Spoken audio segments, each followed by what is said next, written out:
Episode 8۔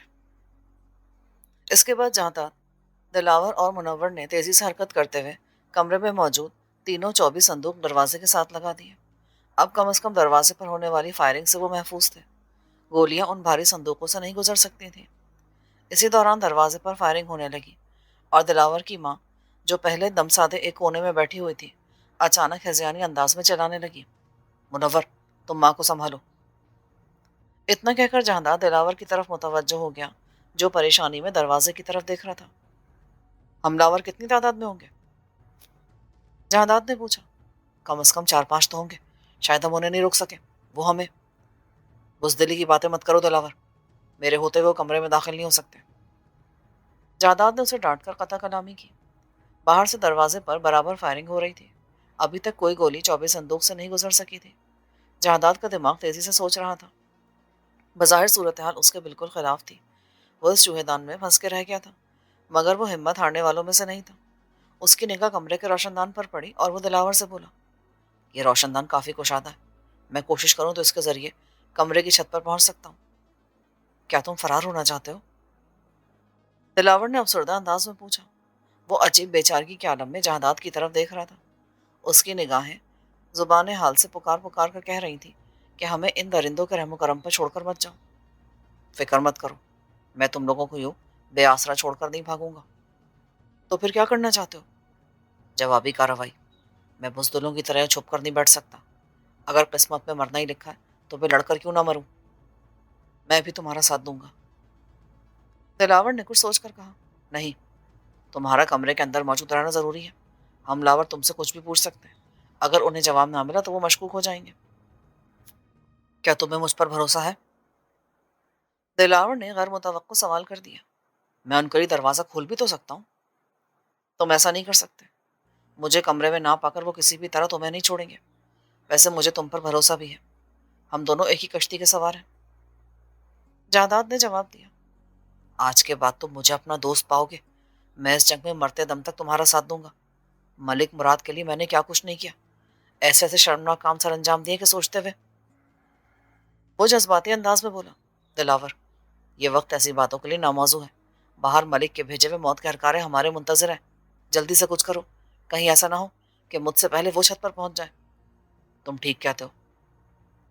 دلاور تیزی سے آگے بڑھا اور ایک چارپائی اٹھا کر روشن دان کے عین نیچے دیوار کے ساتھ عمودن ٹکا کر بولا، چلو جلدی کرو، ہماری خاموشیوں نے مشکوک کر دے گی۔ منور، تم چارپائی کو مضبوطی سے پکڑ لو۔ پہلے روشن دان کا 24 جنگلہ اکھاڑنا ہوگا، مگر اس کے لیے کسی اوزار کی ضرورت ہے۔ جہانداد بولا، اوزار ہے نا؟ منور تیزی سے کمرے کے کونے کی طرف بڑھتے ہوئے بولا، میں بھی لاتا ہوں۔ کمرے کے اس کونے میں گھریلو سامان اسٹور تھا۔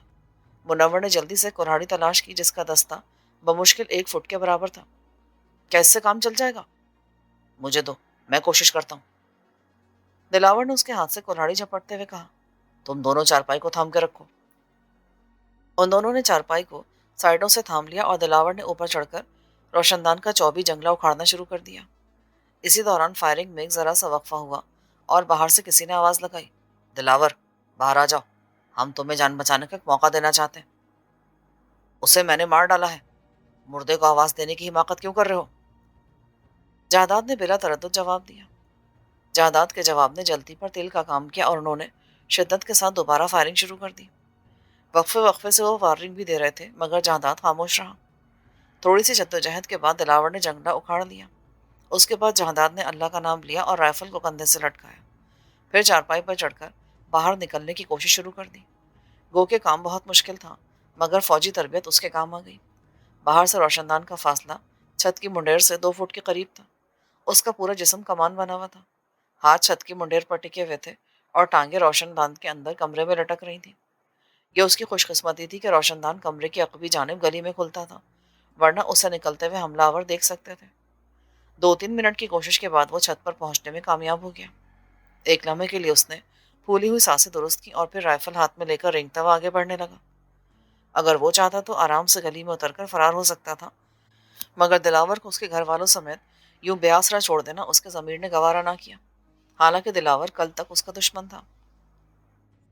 سامنے سے چھت کی منڈیر پختہ اینٹوں کی بنی ہوئی تھی اور اس پر پلستر بھی کیا گیا تھا۔ منڈیر کی اونچائی 1.5 فٹ کے قریب تھی۔ وہ ایک تربیت یافتہ فوجی تھا، یہ منڈیر اس کے لیے بہتر آڑ ثابت ہو سکتی تھی۔ اس نے منڈیر سے سر اٹھا کر ایک لمحے کے لیے حملہ آوروں کا جائزہ لیا۔ ان کی تعداد اس کے لیے بہت اہمیت رکھتی تھی۔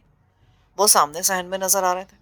اس کے اندازے کے مطابق کمرے کے دروازے سے ان کا فاصلہ کسی بھی طرح 20 گز سے کم نہیں تھا۔ وہ پانچوں اس کی نگاہوں کے سامنے تھے۔ ان کی تعداد زیادہ بھی ہو سکتی تھی، مگر سامنے صرف 5 ہی تھے۔ وہ بدستور کمرے کے دروازے پر فائرنگ کر رہے تھے، ساتھ ساتھ اسے خطرناک نتائج کی دھمکیاں بھی دے رہے تھے، مگر وہ کمرے کی چھت پر لیٹا دل ہی دل میں ان کی حماقت سے محظوظ ہو رہا تھا۔ اس نے لیٹے لیٹے رائفل کو سیدھا کیا اور ایک حملہ آور کی ٹانگوں کا نشانہ لے کر فائر کر دیا۔ گولی نشانے پر لگی تھی کیونکہ حملہ آور چیخ مار کر گر چکا تھا۔ اسی دوران تیزی سے کروٹ بدلتے ہوئے اس نے دوسرے حملہ آور کی ٹانگوں پر گولی چلائی۔ وہ بھی اپنے ساتھی کی طرح چیختا ہوا گر گیا۔ چاند کی مدھم روشنی میں اسے زمین پر گرے ہوئے دونوں حملہ آور صاف دکھائی دے رہے تھے۔ بقیہ تینوں حملہ آور اپنے ساتھیوں کو گرتا دیکھ کر یکدم بدحواس ہو گئے۔ غالباً اس غیر متوقع صورتحال کے لیے وہ بالکل تیار نہیں تھے۔ ان کی بوکھلاہٹ سے فائدہ اٹھاتے ہوئے جہادات نے انہیں ڈرانے کے لیے ان کے ارد گرد مزید 2-3 فائر کر دیے۔ گولیاں ان کے آس پاس کچی زمین پر لگی۔ انہوں نے سنبھلنے کی کوشش میں اپنے دائیں بائیں چند گولیاں چلائی، لیکن جہادات کی پوزیشن سے لا علم ہونے کی وجہ سے کوئی ایک گولی بھی جہادات کے قریب سے نہیں گزری۔ جہادات نے لیٹے لیٹے دوبارہ رائفل کو لوڈ کیا اور ایک بار پھر منڈیر سے سر نکال کر حملہ آوروں کی طرف متوجہ ہو گیا، مگر اتنی دیر تک وہ پانچوں غائب ہو چکے تھے۔ غالباً وہ اپنے زخمی ساتھیوں کو بھی اٹھا کر لے گئے تھے، یا پھر زخمی ہونے والے وہیں ذہن میں کسی آڑ کے پیچھے دبکے ہوئے تھے۔ وہ کچھ دیر تک کسی رد عمل کی توقع میں اپنی جگہ لیٹا رہا، مگر جب کوئی رد عمل سامنے نہ آیا تو وہ رینگتے ہوئے چھت کے عقبی جانے پہنچا۔ ایک محتاط نظر اس نے گلی میں ڈالی، لیکن گلی سنسان تھی۔ کیا حملہ آور اتنے کم وقت میں فرار ہو سکتے ہیں؟ اس نے دل ہی دل میں خود سے پوچھا، لیکن جواب نفی میں ملا۔ تو پھر وہ کہاں جا سکتے ہیں؟ اس نے دوبارہ سوچا اور پھر چھت سے گلی میں اترنے کا فیصلہ کر لیا۔ دراصل وہ بیرونی دروازے سے اندر داخل ہونا چاہتا تھا، تاکہ اگر حملہ آور وہیں کہیں صحن میں چھپے ہوں تو انہیں سامنے آنے پر مجبور کر سکے۔ اس نے رائفل کندھے سے لٹکائی اور منڈیر پکڑ کر نیچے گلی میں اترنا ہی چاہتا تھا کہ مان اسے اپنے عقب میں ایک مدھم سا کھٹکا سنائی دیا۔ دوسرے لمحے وہ کسی سانپ کی طرح تڑپ کر پیچھے پلٹا اور پھر ایک طویل سانس لے کر رہ گیا۔ چھت پر اس کے سامنے ایک موٹی تازی سیاہ بلی کھڑی تھی۔ اس کے لبوں پر بے اختیار مسکراہٹ پھیل گئی اور تنے ہوئے اعصاب ڈھیلے پڑ گئے۔ وہ دوبارہ منڈیر کی طرف پلٹا، مگر اس دوران دلاور روشن دان سے سر نکال کر اسے مدھم آواز میں مخاطب کرتے ہوئے بولا، معلوم ہوتا ہے وہ بھاگ گئے، میں نے چیخنے کی آوازیں بھی سنی تھی، شاید ان میں سے کوئی ہلاک بھی ہوا ہے۔ ہلاک تو کوئی نہیں ہوا، تاہم میں نے 2 کو زخمی ضرور کیا ہے، لیکن اب وہ زخمی ہونے والے بھی اپنی جگہ پر موجود نہیں ہیں۔ کہیں ایسا تو نہیں کہ وہ صحن میں ہی چھپ کر کہیں ہماری گھات لگائے بیٹھے ہوں؟ نہیں، اتنے بہادر اور ذہین نہیں ہے وہ، ایسا منصوبہ تم جیسے لوگ بنا سکتے، وہ احمق تو ایسا سوچ بھی نہیں سکتے۔ پھر بھی میں امکانات کو نظر انداز نہیں کر سکتا۔ جہادات نے قدرے توقف سے کہا، ہم میں سے کسی نے بھی ان کے دوڑنے کی آوازیں نہیں سنی، اور یہی بات مجھے کھٹک رہی ہے۔ ایسا نہ ہو کہ ہم بے خوف ہو کر صحن میں نکلیں اور بے خبری میں مارے جائیں۔ یہ محض تمہارا اندازہ ہے، دلاور نے پوری یقین لہجے میں کہا، ورنہ مجھے 100% یقین ہے کہ وہ لوگ بھاگ گئے ہیں، وہ میرے ساتھی رہ چکے ہیں، میں ان کے بارے میں اچھی طرح جانتا ہوں۔ اگر واقعی ایسی بات ہے تو چلو دونوں دیکھتے ہیں صحن میں۔ اتنا کہہ کر جہادات نے اسے اوپر چھت پر کھینچ لیا۔ اس کے بعد وہ دونوں وقت ضائع کیے بغیر گلی میں اترے اور دبے پاؤں بیرونی دروازے کی طرف چل پڑے۔ مسلح ہونے کی وجہ سے جہادات آگے تھا، دروازہ چوپٹ کھلا تھا۔ جہادات نے محتاط انداز میں اندر جھانکا۔ پورے صحن میں چاند کی روشنی پھیلی ہوئی تھی اور فضا بالکل ساکت تھی۔ شاید تم ٹھیک کہتے ہو، وہ لوگ اندر نہیں ہو سکتے۔ تو پھر اس احتیاط کی ضرورت کیا ہے؟ اندر آ جاؤ، دلاور نے تیزی سے آگے بڑھتے ہوئے کہا۔ رک جاؤ دلاور، یوں اندھا دھند اندر جانا ٹھیک نہیں ہے۔ دلاور اس دوران صحن کے درمیان میں پہنچ چکا تھا۔ جہادات کی بات سن کر وہ اچانک پلٹا، مگر جہادات کو جواب دینے کی مہلت اسے نہ مل سکی۔ بیک وقت 3 رائفلوں نے آگ اگلی اور دلاور لڑکھڑاتا ہوا صحن میں گر گیا۔ اسے چلانے کی مہلت تک نہ مل سکی تھی۔ حملہ آور برآمدے میں چھپے ہوئے تھے۔ جہادات گولیوں کی آواز سنتے ہی چشم زدن میں اندر داخل ہوا اور زمین پر لیٹ کر پوزیشن لے لی۔ حملہ آوروں نے جہادات کو پوزیشن لیتے دیکھ کر فائرنگ شروع کر دی۔ جواباً جہادات نے بھی تیزی سے کروٹیں بدلتے ہوئے برآمدے کی طرف 2 فائر جھونک دیے۔ ایک گولی اتفاقاً نشانے پر لگی اور حملہ آوروں میں سے ایک چیختا ہوا گر پڑا۔ باقی 2 حواس باختہ ہو کر برآمدے سے نکلے اور فائرنگ کرتے ہوئے تیزی سے شمالی دیوار کی طرف بھاگے۔ کھلے صحن میں تیزی سے کروٹیں بدلتے ہوئے جہادات کے لیے ان کو نشانہ بنانا بہت مشکل تھا۔ دیوار کے ساتھ خشک گھاس کا ڈھیر پڑا ہوا تھا جو اوپر تک دیوار کے ساتھ چلا گیا تھا۔ دونوں حملہ تیزی سے گھاس کے ڈھیر پر چڑھ گئے اور پھر جہادات کے دیکھتے دیکھتے دیوار پھلانگ گئے۔ ان کے پیچھے جانے کے بجائے جہادات بھاگتا ہوا دلاور کے پاس پہنچا، مگر وہ اس دوران ٹھنڈا ہو چکا تھا۔ کچھ دیر اس کے پاس رکنے کے بعد وہ برآمدے کی جانب بڑھ گیا۔ وہاں حملہ کا ساتھی مردہ حالت میں پڑا تھا، اسے سر میں گولی لگی تھی۔ اس دوران منور اپنی ماں کے ساتھ نہ جانے کس طرح 24 صندوق ہٹا کر باہر آ گیا تھا۔ ان دونوں کو جب جہادات کی زبانی دلاور کے مارے جانے کی خبر ملی تو چند لمحوں کے لیے ان دونوں کی زبانیں گنگ ہو گئیں۔ وہ دونوں پھٹی پھٹی نگاہوں سے جہادات کے چہرے کی طرف دیکھ رہے تھے۔ اچانک دلاور کی ماں آگے بڑھی اور دھاڑے مارتے ہوئے اپنے جوان بیٹے کی لاش سے لپٹ گئی۔ اس کے نالے سن کر جہادات کو اپنا دل کٹتا ہوا محسوس ہو رہا تھا۔ وہ اسے تسلی دینا چاہتا تھا مگر کوشش کے باوجود اسے مناسب الفاظ نہیں مل رہے تھے۔ دل ہی دل میں وہ خود کو مجرم سمجھ رہا تھا، حالانکہ دلاور کی جان اس کے اپنے ساتھیوں نے لی تھی۔ ماں جی، میں آپ سے بہت شرمندہ ہوں۔ میں کوشش کے باوجود دلاور کو نہیں بچا سکا۔ تم نے مارا اسے؟ وہ اچانک اٹھی اور جنونی انداز میں جہادات کا گریبان پکڑ کر بولی، قاتل، خونی، درندے، تم نے کیوں کیا ایسا؟ بول، کیا ملا تجھے ماں کا سہارا چھین کر؟ وہ پھوٹ پھوٹ کر رو دی۔ مجھے دلاور کی موت کا دکھ ہے ماں جی، آپ مجھے قتل۔ دکھ تو مجھے ہوا ہے، تیرا تو کلیجہ ٹھنڈا ہو گیا ہوگا۔ نہیں ماں جی، اس کا کوئی قصور نہیں ہے۔ منور ماں کو سمجھاتے ہوئے بولا، اس نے تو دشمن ہوتے ہوئے ہماری حفاظت کی۔ یہ اگر چاہتا تو روشندان سے گلی میں اتر کر بآسانی بھاگ سکتا تھا۔ ان کا مقابلہ کرنے کی اسے کیا ضرورت تھی؟ یہ تو ہمارا محسن ہے اور آپ اپنے محسن کے ساتھ ایسا ناروا سلوک کر رہی ہیں۔ بیٹے کی بات میں وزن تھا۔ اس نے جہادات کا گریبان چھوڑ دیا اور دوبارہ دلاور کی لاش سے لپٹ کر بین کرنے لگی۔ رات آخری پہر میں داخل ہو چکی تھی۔ اب وہاں مزید ٹھہرنا جہادات کے لیے خطرناک ثابت ہو سکتا تھا۔ ملک مراد کے فرار ہو جانے والے گنڈے کو نیا گل کھلا سکتے تھے، اس لیے وہ منور سے بولا، مجھے تمہارے بھائی کی موت کا بہت افسوس ہے منور، لیکن میں اس کی تجدید و تکفین کے لیے نہیں ٹھہر سکتا۔ میں تمہاری مجبوری سمجھتا ہوں، تم بے فکر ہو کر جاؤ، میں پولیس کے سامنے تمہارا نام تک نہیں لوں گا۔ نہیں، تم میرے لیے اپنی جان کو خطرے میں نہیں ڈالو گے۔ مجھے معلوم ہے کہ ملک مراد تم سے اپنی مرضی کا بیان دلوائے گا، تم اس کا کہنا مان لینا۔ میں نہیں چاہتا کہ میری وجہ سے تم ماں بیٹے پر کوئی آ جائے۔ اپنی جنگ میں خود لڑوں گا، لیکن میں پولیس کو جھوٹا بیان نہیں دوں گا۔ میں پولیس کو سچ سچ بتا دوں گا کہ میرے بھائی کو ملک مراد کے گنڈوں نے قتل کیا ہے۔ تم نے اسی گاؤں میں رہنا منور، دریا میں رہ کر مگرمچھ سے ویر نہیں رکھا جاتا۔ کیا تمہیں اپنی بوڑھی ماں کا کوئی احساس نہیں جو ایک بیٹے کو کھو چکی ہے؟ کیا دوسرے کو کھو کر وہ زندہ رہ سکے گی؟ دیکھو میرے پاس زیادہ وقت نہیں ہے، تاہم مجھے امید ہے کہ تم میری باتوں پر ٹھنڈے دل سے غور کرو گے۔ اس کے بعد اس نے منور سے سانول ڈکیت کے ڈیرے کے متعلق معلومات حاصل کی اور خدا حافظ کہہ کر رخصت ہو گیا۔ دوسرے دن الگ صبح ملک مراد اپنے بھیجے ہوئے گنڈوں کی ناکامی پر سخت تاؤ کھا رہا تھا۔ ان گنڈوں کا لیڈر شیرا اس کے سامنے کھڑا اپنی ناکامی کی کہانی سنا رہا تھا اور ملک تیش کے عالم میں ہونٹ کاٹ رہا تھا۔ سور کی اولاد، تجھے یوں دم دبا کر بھاگتے شرم نہیں آئی؟ تفصیل سننے کے بعد ملک نے غصے سے کہا، تم 5 تھے اور وہ اکیلا، پھر بھی اس نے تمہارا ایک ساتھی مار ڈالا اور 2 کو زخمی کر دیا۔ وہ اکیلا کہاں تھا ملک صاحب؟ دلاور اور اس کا بھائی بھی اس کے ساتھ مل گئے تھے۔ وہ دونوں بھائی اگر ہمارا ساتھ دیتے تو آج جہادات کی لاش آپ کے قدموں میں پڑی ہوتی۔ لیکن ابھی چند لمحے پہلے تم بکواس کر چکے ہو کہ وہ دونوں بھائی نہتے تھے۔ وہ اپنی ناکامی پر پردہ ڈالنے کے لیے بہانے مت تراشو۔ ملک صاحب، خدا جانتا ہے کہ میں بہانے نہیں تراش رہا، ہم نے تو اپنی سے پوری کوشش کی ہے، بس اس کی قسمت اچھی تھی اس لیے بچ گیا۔ خاک کوشش کی ہے، ہاتھ آیا دشمن تم لوگوں کی بزدلی کی وجہ سے بچ کر نکل گیا، جی چاہتا ہے تجھے گولی مار دوں۔ ملک صاحب، مجھے گولی مار کر آپ کو کیا ملے گا؟ میں تو جی آپ کا غلام ہوں۔ آپ اس وقت منور اور اس کی ماں کے متعلق سوچیں، ایسا نہ ہو کہ وہ پولیس کو الٹا سیدھا بیان دے بیٹھیں۔ وہ ایسی جرات نہیں کر سکتے۔ جاؤ ان دونوں کو فوراً حویلی لے آؤ، اگر وہ ٹال مٹول سے کام لے تو گھسیٹ کر لے آنا۔ ملک صاحب، آپ کو زحمت تو ہوگی، پر مناسب یہی ہوگا کہ آپ ان کے یہاں چلے جائیں، ان کو بلانا ٹھیک نہیں ہوگا۔